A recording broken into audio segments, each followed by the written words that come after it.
بسم اللہ الرحمن الرحیم۔ محترم ناظرین، السلام علیکم۔ ایک مرتبہ حضرت عیسیٰ بن مریم علیہ السلام کسی پہاڑ کی چوٹی سے گزر رہے تھے۔ اس وقت ابلیس ان کے پاس آیا اور اس نے ان سے کہا، روح اللہ، یہ بتاؤ کیا تمہارا خدا اس بات پر قادر ہے کہ اگر تم اس چوٹی سے نیچے گرو تو وہ تمہیں بچا سکتا ہے؟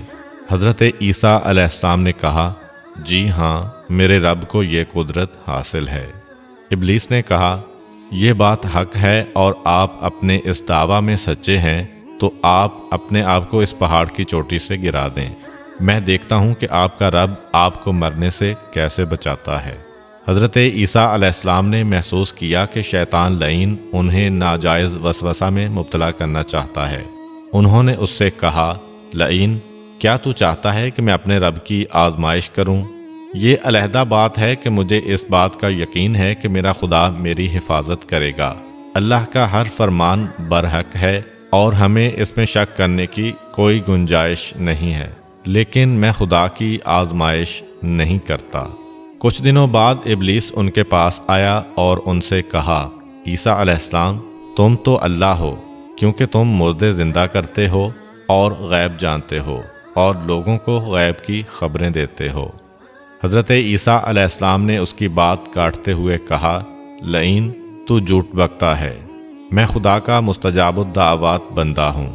اللہ میری دعائیں قبول کرتا ہے اور اسی کے حکم سے مردے زندہ ہوتے ہیں، اور جہاں تک غیب کی باتوں کا تعلق ہے تو خدا مجھے غیب کی اطلاع دیتا ہے، میں لوگوں کو اس کی خبر دیتا ہوں۔ جب ابلیس نے دیکھا کہ عیسیٰ علیہ السلام اس کے جال میں پھنسنے پر آمادہ نہیں ہیں تو اس نے چیخ ماری اور ان کے سامنے سے بھاگ کھڑا ہوا۔ ابو نصر نشاپور کا ایک سلطان ہو گزرا ہے۔ ایک مرتبہ وہ لاؤ لشکر سمیت اپنے دارالحکومت میں داخل ہو رہا تھا کہ ایک مکان سے قاری کی آواز نے اسے چونکا دیا۔ ابو نصر قرآن سننے کے لیے رک گیا۔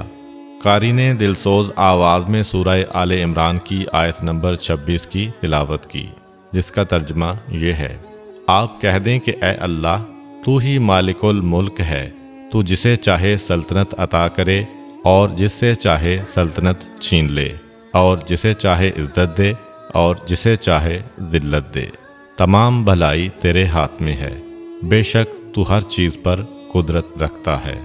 اس آیت مجیدہ نے سلطان کے دل پر گہرا اثر کیا۔ وہ یہ آیت سن کر کانپ اٹھا، گھوڑے سے اترا اور رکوع کیا، پھر سجدہ بجا لایا۔ کچھ عرصہ بعد اس قاری کی وفات ہو گئی۔ اس کے ایک دوست نے خواب میں قاری کو دیکھا کہ خدا نے اسے جنت میں عظیم مقام عطا کیا ہے۔ اس نے قاری سے پوچھا کہ تجھے یہ مقام کس وجہ سے نصیب ہوا ہے؟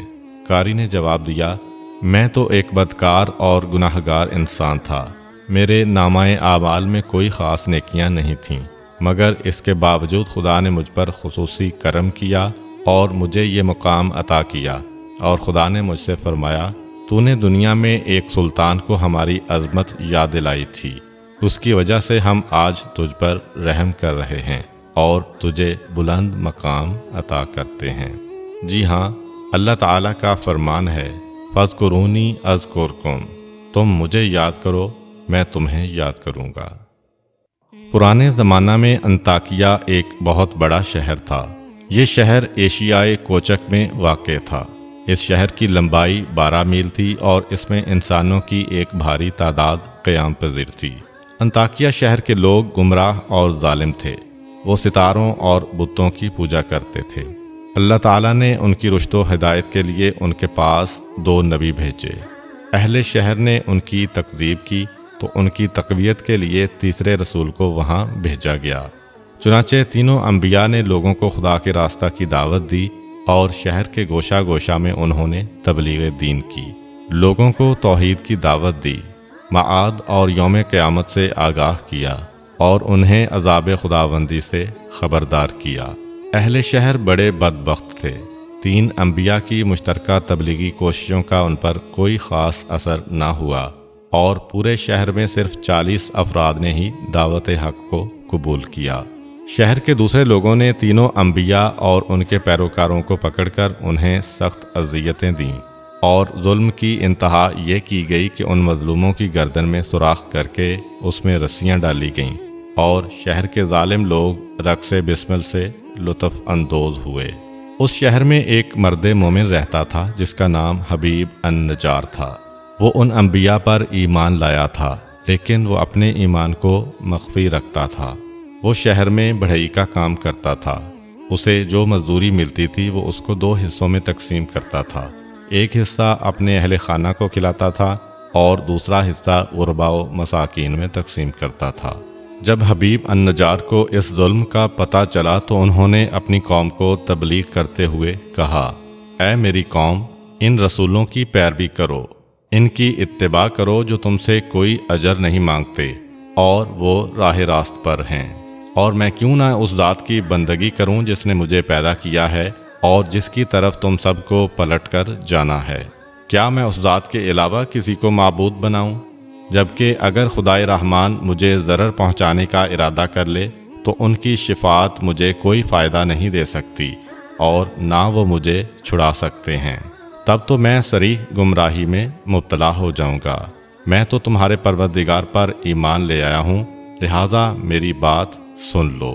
کیا میں اسے چھوڑ کر دوسرے معبود بنا لوں؟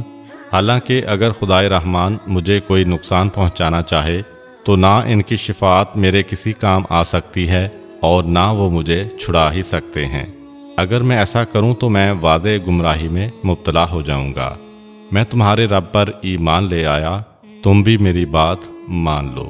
لیکن ظالم لوگوں نے ان کی بات پر کان نہ دھرے اور ان کی نصیحت سن کر خواب غفلت سے بیدار نہ ہوئے، بلکہ ظالم درندے یکدم اس پر ٹوٹ پڑے اور بیچارے کو اتنا مارا کہ اس کی آنتیں باہر نکل آئیں۔ پھر اس کا گلا دبا کر قتل کر دیا اور لاشا کو ایک کنویں میں ڈال کر اس میں مٹی ڈال دی گئی اور وہ کنواں اس کا مدفن بن گیا۔ بعض روایات کے مطابق ظالموں نے اسے پکڑ کر آری سے 2 حصوں میں تقسیم کیا تھا۔ ایک اور روایت میں مذکور ہے کہ لوگوں نے اس کی گردن میں سوراخ کیا اور اس میں رسی ڈالی اور پھر اسے صلیب پر چڑھا دیا، جہاں اس کی موت واقع ہوئی۔ حبیب النجار کو موت سے قبل انبیاء دکھائی دیے تو اس نے یہ آخری الفاظ کہے، میں تمہارے رب پر ایمان لایا ہوں، میرے گواہ رہنا۔ اس کے بعد اس کی روح قفص عنصری سے پرواز کر گئی۔ اللہ تعالیٰ نے اس کی قربانی کو قبول کیا اور اسے عظیم ثواب دیا۔ اس کی روح جیسے ہی جسم سے جدا ہوئی تو اسے جنت بھیج دیا گیا، جیسا کہ قرآن مجید بیان کرتا ہے۔ حبیب النجار کو نیک انجام مبارک ہو۔ امید کرتا ہوں کہ آپ کو آج کی ویڈیو اچھی لگی ہوگی۔ اگر آپ کو ہماری ویڈیو اچھی لگی ہے تو ویڈیو کو لائک کریں اور مزید اس طرح کی ویڈیوز دیکھنے کے لیے ہمارا چینل سبسکرائب کر لیں۔ ملتے ہیں نیکسٹ ویڈیو میں، اجازت دیجیے، اللہ حافظ۔